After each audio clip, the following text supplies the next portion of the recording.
Hagamos equipo. Talento humano como ventaja competitiva. Bueno, equipo hacen. Mónica, que nos está faltando hoy para la conversación, pero igual Héctor, como su compañero justamente de equipo en un proyecto hermosísimo, pues vienen a hablar del trabajo que desde hace cierto tiempo están haciendo, en este caso dentro del marco de la celebración de los Juegos para Panamericanos Chile 2023, que se dio inicio a un ciclo de formaciones para la delegación venezolana de atletas paralímpicos. Mónica Dávila es la líder del plan, del que nos va a hablar Héctor González, su compañero de equipo. ¿Cómo estás? Bienvenido. Hola, bueno, gracias por el espacio, por la invitación. Proyecto Inclusión. Proyecto Inclusión. Ajá, ¿de qué se trata? ¿Desde hace cuánto lo están aplicando? Y bueno, los resultados además que están viendo. Mira, Proyecto Inclusión es el resultado de un año de trabajo más o menos, entre Mónica y yo.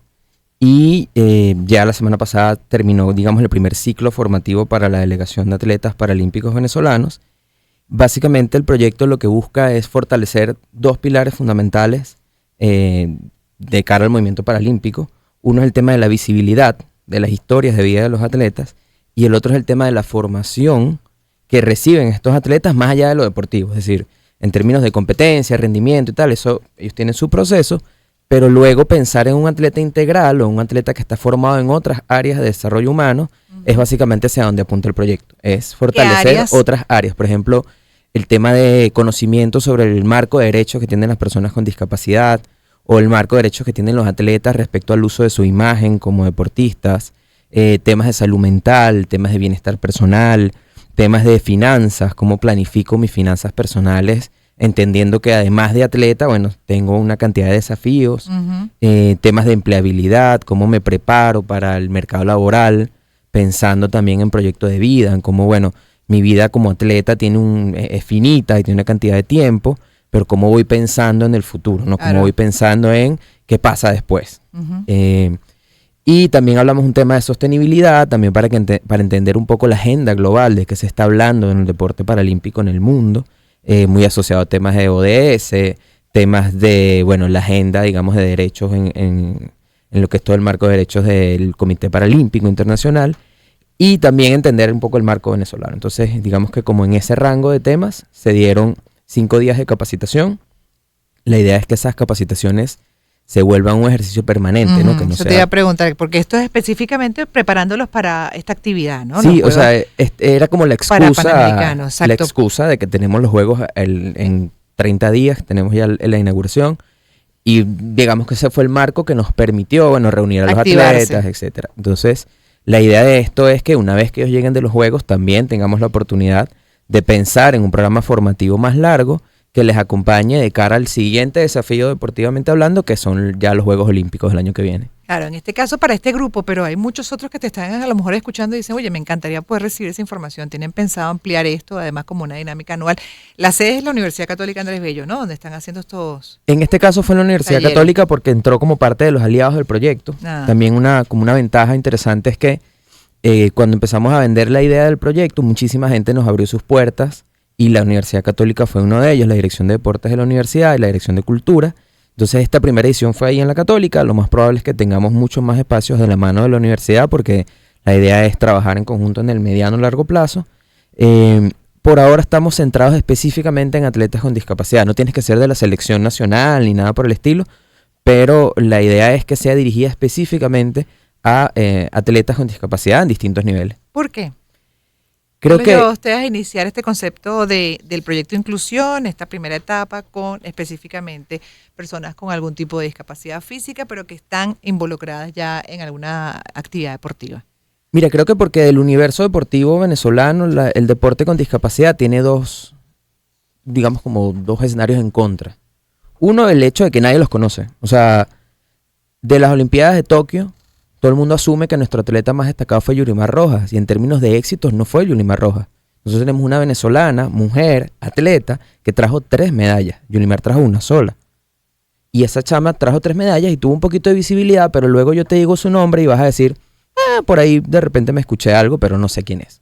Entonces, por un lado, además, la delegación de atletas con discapacidad trajo el doble, o casi el doble, más del doble de medallas de las que trajeron los atletas convencionales. Entonces, a uno le encanta medir el deporte por éxitos, por lo que ganas, pero luego cuando chequeas el proceso, te das cuenta de que el nivel de inversión hacia el deporte paralímpico es considerablemente menor, el nivel de atención mediática es casi inexistente, las redes de apoyo dependen exclusivamente del Comité Paralímpico, que hace un trabajo, digamos, con los recursos que tiene y puede.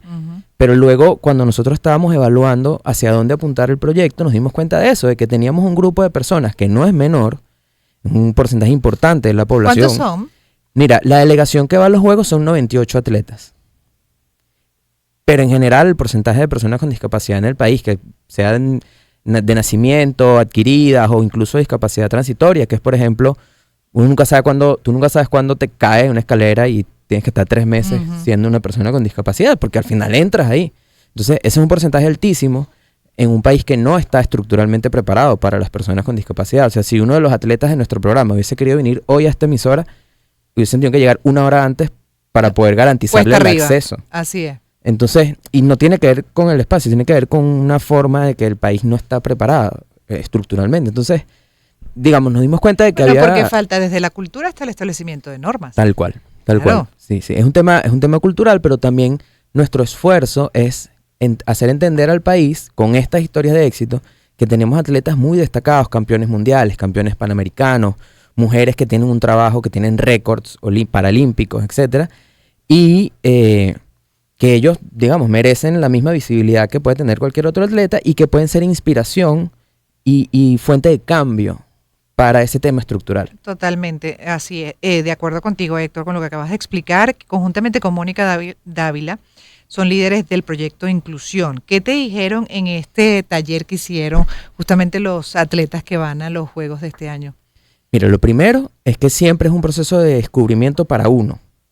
Por ejemplo, todos los expertos que asistieron y que les agradecemos muchísimo porque todo el mundo donó su tiempo y sus conocimientos para formar a los atletas, todos se encontraban con cosas como, te voy a poner un ejemplo muy puntual, teníamos un experto que su muletilla es, ¿vieron?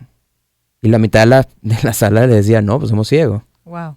Entonces, cosas muy pequeñas del lenguaje, por ejemplo, son grandes cambios que lo que hacen es que incluyen a las personas con discapacidad. Entonces, lo primero es que cada día era un aprendizaje distinto. Para todos. Uh-huh. Y aprendizaje de eso, de cambiar las pequeñas cosas que en su conjunto primero le dan... ¿El aprendizaje fue como que más para ustedes?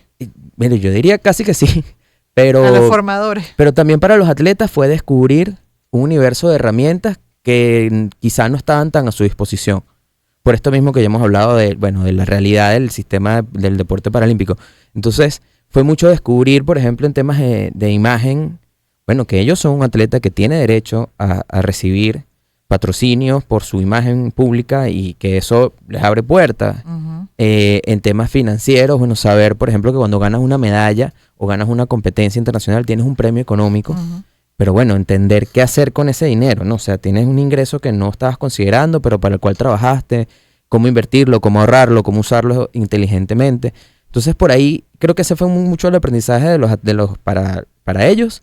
Y de nuestro lado, yo creo que fundamentalmente eso. O sea, cada vez que íbamos a un lugar, incluso la propia Universidad Católica, la Católica estaba muy bien preparada en la mayoría de los espacios, está muy bien preparada para el tema de la accesibilidad. El acceso. Pero no en todos. Entonces, los mejores auditorios que la universidad nos puso a la disposición, no los podíamos usar, porque no tienen espacio para bajar personas con silla de ruedas.